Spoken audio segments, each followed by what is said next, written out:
छोटी बहू। इसने प्रतियोगिता में नाम कब लिखवाया? यही तो मैं भी सोच रही हूँ ठाकुर जी। ए छोटू, ये तेरी बीवी ने नाम कब लिखवाया? हाँ, मुझे थोड़ी पता है, मैं पूरा टाइम घर पे थोड़ी था। तुझे कैसे नहीं पता? तेरी बीवी है ना, नाम भी लिखवा दिया और अब ये फर्स्ट प्राइज लेने के लिए यहाँ पे खड़ी भी होने वाली है। बात क्या है छोटू, कल फूड फेस्टिवल में हमने तो उसे नहीं देखा यहाँ पर। क्या घर से बनाकर भेजा था क्या कुछ? घर से बनाकर भेजने से बिक्री नहीं हो जाती है, ऐसे थोड़ी ना हो जाता है। जाना पड़ता है फूड फेस्टिवल में, स्टॉल पे खड़ा होना पड़ता है, फिर बिक्री होती है। ऐसे होने लग जाता तो हो जाता। रूल सबके लिए एक ही होता है, उसके लिए भी वही रूल था, उसके लिए कोई रूल बदला नहीं गया। अरे कल मैं भी तो आया था यहाँ पर, पूरे फूड स्टॉल देखे मैंने, घूमा फिरा, अच्छे से मेला देखा मैंने, मुझे तो कोई नहीं दिखा यहाँ पर। पोल्टू दादा, हो सकता है शायद आपने ठीक से ना देखा हो, इसलिए आपको नहीं दिखी। छोटू, तू भी तो एक बार के लिए आया था, तूने देखा उसे यहाँ पर? नहीं नहीं नहीं, मैंने तो नहीं देखा। देख छोटू, बात को मत घुमा। अगर ये तेरी बीवी है तो इसलिए बात को घुमा रहा है ना, तो दादा बोला ना, मैं नहीं जानता, मैं कोई बात नहीं घुमा रहा हूँ। छोटी भाभी चलिए।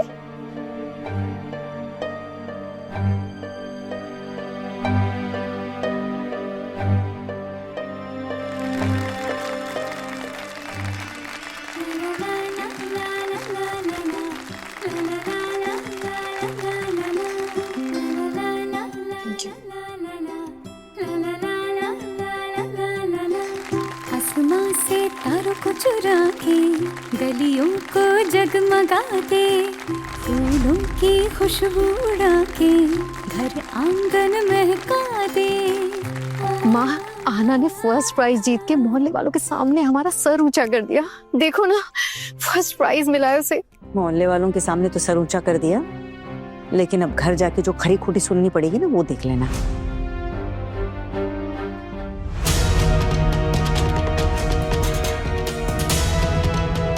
अरे बाप रे, मामी माँ, ये देखो आपके भांजे मुझे कैसे घूर रहे हैं। मैंने तो डर के मारे अभी से अपनी गर्दन झुका ली। अब इतना डरती क्यों है? वैसे भी हमारी आहाना खाली हाथ तो घर नहीं लौट रही है ना।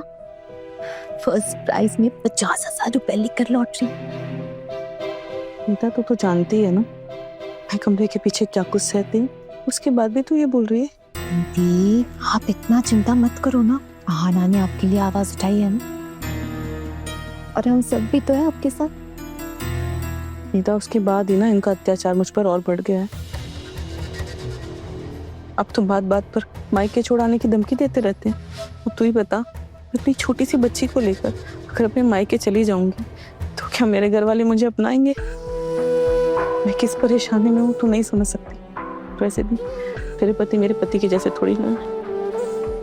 कान के पास बकबक मत करो, चुपचाप कार्यक्रम देखो। वो पुरस्कार ले रही है ना, देखने दो जरा शांति से।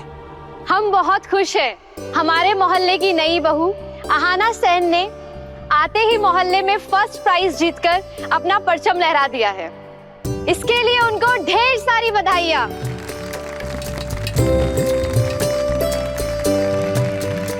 अब आहाना सेन को, हम सबकी प्यारी बहूदी को, हम सबके लिए 2 शब्द कहने का अनुरोध करूंगी। आइए प्लीज।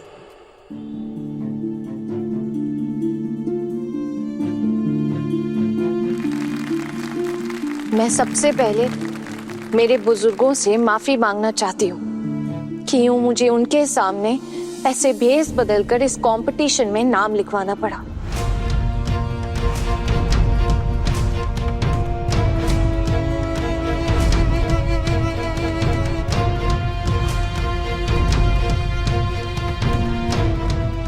मुझे भेस बदलना पड़ा क्योंकि मेरे ससुराल में इजाजत नहीं थी कि मैं इस कंपटीशन में हिस्सा लूं। लेकिन इस बारे में मेरी सासू माँ और मेरी जेठानियों को पता था कि मैं इस कंपटीशन में हिस्सा लेने वाली हूँ। लेकिन घर के बाकी किसी को भी इस बारे में कुछ भी पता नहीं था, और ना ही मैं हिम्मत जुटा पाई किसी को कुछ बताने की, यहाँ तक कि मेरे अपने पति को भी नहीं। अगर मैं उन्हें बताती तो शायद मैं इस कंपटीशन में अपना नाम नहीं लिखवा पाती। जिंदगी में आज का ये दिन मैं कभी नहीं देख पाती। इसलिए सबसे पहले मैं अपने घर वालों से माफी मांगना चाहती हूँ कि मुझे छल का सहारा लेना पड़ा। हो सके तो मुझे माफ कर दीजिए। मैं आहाना से मैंने अपना विदेशी मेम के रूप में भेष बदलकर इस फूड फेस्टिवल में हिस्सा लिया था। इसने नाम कब लिखवाया? पता, हमने तो इसे वहां नहीं देखा। हमारी आंखों के नीचे ये सब घटता रहा, हमें पता भी नहीं चला। इनकी बहू ने नाम लिखवा दिया और ये तो हमारे समझ के बाहर है। लेकिन ये प्राइज मैंने अकेले ने नहीं जीता है, बल्कि मेरी खाना बनाने में जिसने सबसे ज्यादा मदद की है ना, क्या ये कहूं कि वो जो टेस्टी घुगनी थी जिन्होंने खुद मुझे अपने हाथ से बनाकर दी थी, वो मेरी सासू माँ है, दुर्गा देवी से।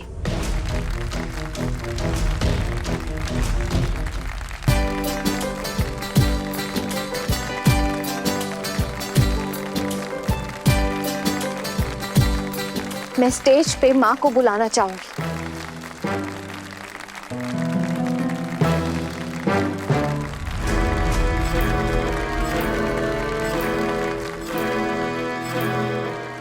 ये स्टेज सिर्फ मेरा नहीं है, मेरी तरह सारी उन लड़कियों का है। इस पल ये स्टेज मेरे साथ साथ मेरी सासू माँ का भी है।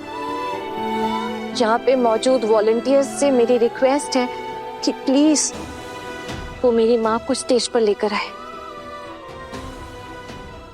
ताई जी, हाँ? चलिए ना। माँ आप जाइए ना स्टेज पे। अगर आप नहीं गई ना तो ये प्राइज भी नहीं लेगी। अभी तक पहचान ही नहीं है क्या आप आना को? अरे बहुत सताती है रे छोटी बहू मुझे। अब देख, अपना तो मान सम्मान गवा बैठी है और मेरा भी हाल अपने जैसा ही कर देगी। भगवान जाने कौन कौन नजर लगाएगा। माँ प्लीज आइए ना। मैं चाहती हूँ कि ये जो प्राइज है वो आपके हाथों में दिया जाए। ताई जी, चलिए ना।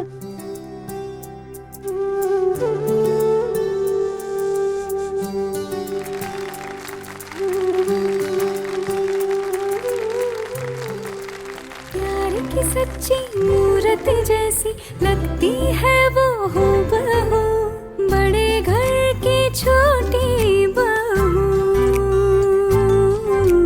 बड़े घर की छोटी बहू।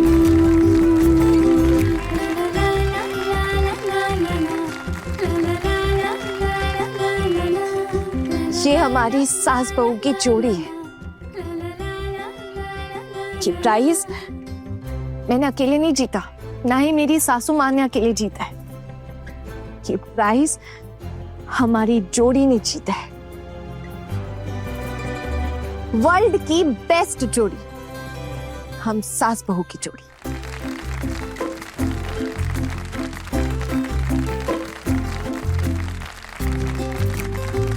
आपको कुछ कहे बिना जाने नहीं देंगे हम। आपको भी कुछ बोलना होगा हमारे दर्शकों के लिए, प्लीज। माशुमा कुछ बोलिए ना। आइए ना प्लीज।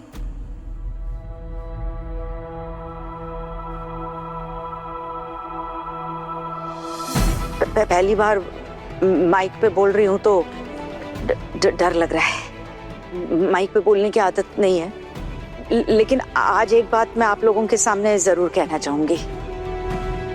अब तक मेरा जीवन ऐसा ही बेकार जा रहा था। अब इस उम्र में अचानक जीवन का मतलब ढूंढ पा रही हूँ। ये सिर्फ मेरी छोटी बहू की वजह से है। मेरी छोटी बहू हमारे घर में सूरज की रोशनी की तरह है। ये जितनी ज्यादा रोशनी हम पर डालेगी, हम उतने ही सदा बाहर रहेंगे।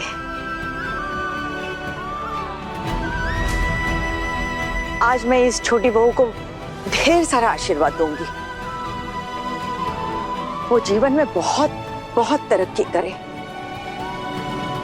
इतनी तरक्की करे कि इसे कभी किसी के आगे सर झुकाने की नौबत ना आए।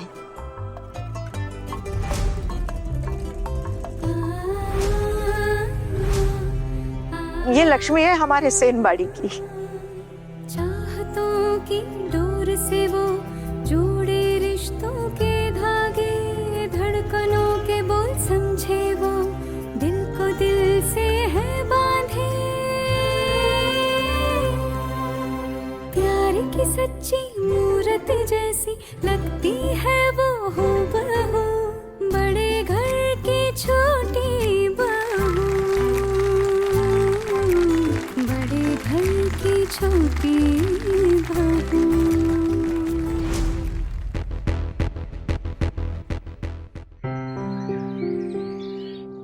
खुश रहो, खुश रहो। क्यों रे, कितने दिनों बाद याद आई तुझे दीदी की?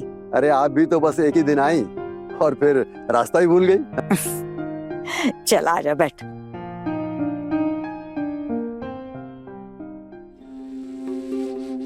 आपकी दीदी कब रोज रोज अपने मायके आई थी, और आपने भी तो इतने सालों तक भाभी की कभी कोई खबर नहीं ली। फिर आप लोगों को अचानक भाभी के लिए इतनी बेचैनी कैसे बढ़ गई भाई? बहुत साल हो गए दीदी की कोई खबर नहीं लिए थे, मानते हैं, लेकिन दीदी जब पता चला आप आई थी तो यकीन मानिए मेरा दिल खुश हो गया, मुझसे रहा नहीं गया। आपकी तबीयत तो ठीक है ना? हाँ गबलू, बीच में थोड़ी सी खराब हो गई थी लेकिन एकदम ठीक हूँ अभी। दीदी कुछ बात थी इसलिए हम लोग यहाँ पर आए हैं। हाँ बोल। हाँ भाई, ये तो समझ में आ ही रहा है, नहीं तो आप बेवजह अपनी शक्ल दिखाने थोड़ी ना आते। अब बता भी दीजिए किस काम से आए? ठाकुर जी, अब इतने दिनों बाद मेरे भाई यहाँ आए हैं, मैं उनसे बात कर रही हूँ ना, तो आप क्यों बीच बीच में बोल रही हैं? मुझे तो समझ ही नहीं आता कि आपके दिमाग में क्या चलता रहता है। आपके भाइयों को अगर कोई ऐसे ताने मारे, उनके साथ ऐसे कोई बर्ताव करे तो आपको अच्छा लगेगा क्या? मेरे भाइयों के साथ अब भी पहले जैसा बर्ताव करना जरूरी है क्या? आपके इसी बर्ताव की वजह से वो यहाँ नहीं आना चाहते, पता है आपको? अब मैं गई थी बीच में मिलने, तो इसीलिए मिलने आ गए अपनी बहन से। दीदी तो हमें बर्दाश्त ही नहीं कर पाती है, हम लोग जानते हैं, और क्या ही बोलूं। नमस्कार। अरे नमस्कार। क्या बात है, क्या बात है, आज अचानक आप लोग ऐसे यहाँ कैसे? आना ही पड़ा, घर में शादी तय हुई है, इसलिए आप सबको न्योता देने आए हैं।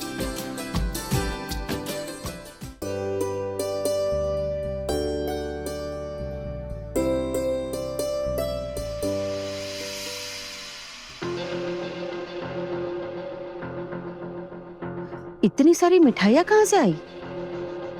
पिशिमा, वो हमने लाकर रखी है मिठाई।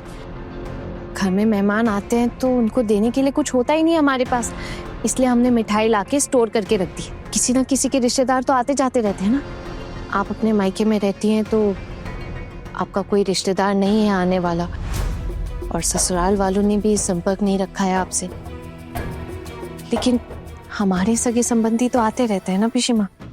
और अब अभी देख लीजिए, अब जैसे मामा जी आए हैं तो क्या उन्हें ऐसे ही जाने दें? अरे वैसे मामा जी, आप लोग ना आज दिन का खाना खा कर ही जाइएगा। अरे नहीं बेटा, आज नहीं, बहुत काम है, फिर पक्का खाएंगे। वैसे किसकी शादी है? हाँ बड़े मामा बताइए ना, किसकी शादी है? शादी मेरी बेटी की है, बुर्दा की बड़ी बेटी की तो शादी हो गई थी। अच्छा, आप लोगों को पता है ना, हम लोग बताशपुर में रह रहे हैं, लेकिन हमने सोचा है कि शादी पुरखों के घर से ही करेंगे, और लड़का खूब मिलाई दी थी। अरे वाह, क्या मजेदार खबर सुनाई आपने मामा जी। तुझे क्यों इतना मजेदार लग रहा है? क्यों पिशिमा, मेरी ननद की शादी है, हम तो जाएंगे ना, और सारी जिम्मेदारियां सब कुछ हमें तो संभालना पड़ेगा, है ना दीदी? क्यों मामा जी, हमें बुलाएंगे ना आप? कैसी बात कर रही हो बेटे, हम तो आए हैं सबको न्योता देने के लिए। अरे तुम सब नहीं आओगे तो कैसे चलेगा? तो फिर इतने दिन कैसे चल रहा था? जिंदगी में वैसे भी कहाँ कुछ रुकता है ठाकुर जी, सब कुछ समय के अनुसार ही तो चलता है। अब आप ही की बात लीजिए। हाँ, आप अपने ससुराल से दूध पीते बच्चे को लेकर यहाँ पहुँच गई थी अचानक, आपका कुछ रुका क्या? आपके पति भी चल बसे थे, आपके ससुराल वालों ने आपको घर से निकाल दिया था, उसके बाद आपका कहीं कुछ रुका नहीं? मैंने तो हाथ थाम ही लिया था ना आपका, और जब तक मैं जिंदा हूँ आपको इस घर से कोई बेदखल नहीं करेगा, इसका भी बंदोबस्त कर दिया है मैंने। इसीलिए आप निश्चिंत रहिए, जिंदगी है, चलती ही रहती है, कभी किसी का कुछ रुकता नहीं है किसी की वजह से। ये दुनिया अपने समय और गति के हिसाब से ही चलती है ठाकुर जी। तो आप मुझे उस बात को याद दिलाकर ताना मार रही है भाभी? नहीं नहीं नहीं ठाकुर जी, बस एक बार याद दिला रही हूँ, कई बार लोग भूल जाते हैं। छोड़ो इन उल्टी सीधी बातों में क्या रखा है। बेटी की शादी कहाँ करवा रहा है गबलू? दीदी वो लड़का रेलवे में काम करता है, अपने बताशपुर का है। लड़का भी अच्छा है, घर भी बहुत अच्छा है। देख। और हमने सोचा है कि घर से ही शादी करेंगे। परसों आशीर्वाद है, आप सबको आना है। आते ही आदेश सुना दिया कि 2 दिन में आशीर्वाद है। हमको भी तैयार होने का समय नहीं मिला और छोटी बहू ने बहुत सही कहा है, आप सबको पहले ही आना है। वाह वाह, कितना मजा करेंगे ना हम लोग वहाँ, कितना मजा आएगा। मजे करने की इजाजत तूने अपने पति से ली है, जो इतना उछलने लगी है तू? उनकी इजाजत क्यों? आप मेरे कार्डिगन है और आप भी मामी मामी कार्डिगन। गार्जियन है तो आप लोग इजाजत दे दो, तो फिर वो क्या बोलेंगे? कुछ भी नहीं बोल पाएंगे ना, आप दोनों दे दो बस। मैं तुझे नाचने गाने जाने की इजाजत नहीं देने वाली हूँ। अब अगर पूरा घर ही चला जाएगा तो गृहस्थी कौन संभालेगा? पूर्णिमा दीदी, आप बुरा मत मानिएगा, दीदी को या उनकी बहुओं को दावत देने थोड़ी आए, हम तो सबको दावत देने आए। लेकिन हमारे यहाँ से तो कोई जा नहीं पाएगा ना। आप नहीं आएंगे? ये क्या बात हुई दीदी? हम तो बहुत उम्मीद लेकर आए हैं, आपके साथ फिर से संबंध बना है। आपका हाथ हमारे सर पर रहेगा, आपकी बहुएं भी साथ में आएंगी, आप सब लोग साथ में आएंगे। आप ही तो हमारे सबसे खास रिश्तेदार हैं। हमारे घर की बहुएं कहीं नहीं जाती और हमारी भाभी भी कहीं नहीं जाती। कुछ दिन पहले मेरे ससुराल में मेरे पोते की शादी थी, तो वहाँ भाभी भी नहीं गई थी और हमारे घर की बहुएं भी नहीं गई थी। तो अचानक आपके यहाँ कैसे पहुँच जाएगी? है ना भाभी, आप तो नहीं जाएंगी ना? वो ऐसा है ना ठाकुर जी कि मेरी भतीजी की शादी है, तो मेरा कर्तव्य है वहां पर उनके साथ मौजूद रहना, है ना। अब उनको अकेला तो छोड़ नहीं सकती मैं, और फिर अभी माँ बाबा भी नहीं रहे, तो उनके घर की बड़ी मैं ही हूँ, मेरा ही कर्तव्य बनता है उनके साथ रहना। अब बाकी घर की बहुएं जाए ना जाए वो दूसरी बात है, लेकिन हरू गबलू, मैं अपनी दोनों बहुओं को लेकर जरूर पहुंचूंगी। पिशीमा, हमारी जिंदगी में तो वैसे भी खुशी के पल कभी कभार ही आते हैं, कहीं नहीं जाते हम लोग, और अब इतने दिनों बाद कहीं खुशी के मौके पे जाने का मौका मिल रहा है, तो इजाजत दे दो ना। और अगर चारों बहुएं साथ जाएंगी तो हमारी खुशी भी दुगनी हो जाएगी, है ना। हम यहाँ सड़ भी जाए तो तुम लोगों को क्या फर्क पड़ने वाला है? तुम बस सब नाचो गाओ और हमारा कलेजा चलाओ। अरे दीदी, आप भी चलिए ना, बहुत अच्छा लगेगा। हम तो आपको भी न्योता देने आए हैं ना। मुझे कोई इतना शौक नहीं है, आपके उस बिछड़े गांव में नहीं जा पाऊंगी और ना ही वहां रह पाऊंगी। अरे ये कैसी बातें कर रही हैं आप? ठाकुर जी, मुझे जहाँ तक याद है आपकी शादी भी पिछड़े गांव में ही हुई थी, और आपने तो कई दिनों तक वहाँ पर गृहस्थी भी चलाई थी उसी गांव में। तो फिर अब आपको गांव से ऐसी क्या चिढ़ हो गई? अरे फिर आपको गांव से इतनी ही चिढ़ है तो आपके बेटे की शादी आपने इस गांव वाली लड़की से क्यों कराई? पारो भी तो गांव की ही है। इस रिश्ते के लिए कैसे राजी हो गई थी आप? मेरे बेटे की बहू चाहे कहीं से भी हो, लेकिन मैं तो गांव में पली बड़ी नहीं हूँ ना, आदत ही नहीं है मुझे इन सब की भाभी। अरे और सबसे बड़ी बात तो ये है ना कि अगर सब लोग चले जाएंगे तो फिर घर कौन संभालेगा? देख छोटी, मेरे मायके वाले हम सबको निमंत्रण देने आए हैं। अब जाना ना जाना सबकी अपनी अपनी मर्जी है। जो नहीं जाना चाहते हैं उन्हें मजबूर नहीं करेंगे, लेकिन जो जाना चाहते हैं उन्हें तो कम से कम जाने देना चाहिए। माफ कीजिएगा भाई, मैं आपका नाम भूल गई। वो क्या है ना कि इतने सालों तक आप कभी संपर्क में नहीं रहे ना, इसीलिए याद नहीं रहा। वैसे तो मुझे गबलू बोलते हैं, लेकिन भालू नाम मतलब कागज पत्तर में दुलाल। तो आप अपनी बेटी की शादी करवा रहे हैं ना, तो बहुत अच्छी बात है। बहुत अच्छे से आप अपनी बेटी की शादी करवाइए और हम सबकी शुभकामनाएं आपकी बेटी के साथ है। लेकिन वो क्या है ना, मेरे बेटे की मर्जी के बिना मेरी बहू कहीं नहीं जाएगी। अरे आपके बेटे को भी तो शादी में आना है दीदी। बेटे की बीवी बच्चा सब आएंगे, कितनी खुशी का मौका है। सब लोग साथ में आएंगे, मस्ती धमाल करेंगे, तभी तो मजा आएगा। अब हम सब लोग एक साथ तो कैसे आ पाएंगे? अब घर भी देखना पड़ता है, इतना बड़ा परिवार है, ताला लगा के तो आ नहीं सकते ना। लेकिन चाचा जी, घर के जो लोग जा सकते हैं वो तो जाएंगे ही ना। इतने दिनों के बाद घर में खुशी का कार्यक्रम है। सोचा था सब मिलकर मस्ती धमाल करेंगे, लेकिन लगता है कि ये सब हमारी किस्मत में ही नहीं है। तुम लोग अपनी दीदी को बुलाने आए हो ना, तुम्हारी दीदी जरूर आएगी, इतना कह दिया है मैंने। अब बाकी लोग जाए ना जाए ये उनकी अपनी मर्जी है। मैं अपने बेटों को जरूर कह सकती हूँ आने के लिए। कौन तो आएगा। अब छोटू का पता नहीं, दफ्तर में काम करता है, छुट्टी मिले ना मिले, काम बहुत होता है। अब तो चिंता मत कर, मैं अपनी भतीजी की शादी में अपने बहुओं को लेकर तो जरूर मौजूद रहूंगी। अब माँ ने कह दिया तो सारी टेंशन खत्म हो गई हमारी। हम तो जाएंगे। माँ, मेज दीदी और शोना दीदी भी चलेंगी ना हमारे साथ शादी में?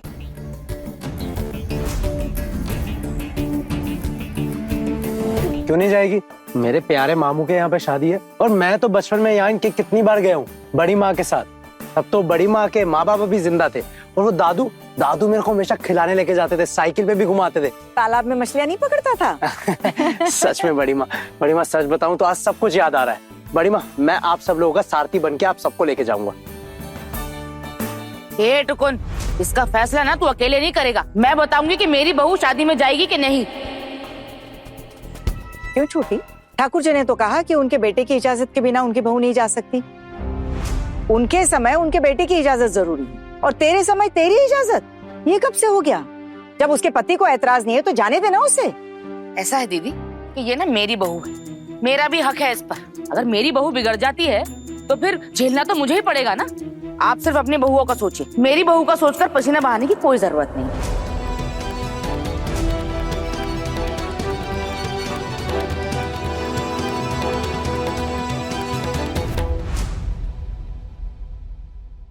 कोई भी मुझे लेके नहीं जा रहा, खुद इतने सुंदर सुंदर बन के जा रहे हैं सब। तू इनका ना बर्ताव याद रखना, अगर मेरी जान चली गई ना पुलिस को सब बता देना।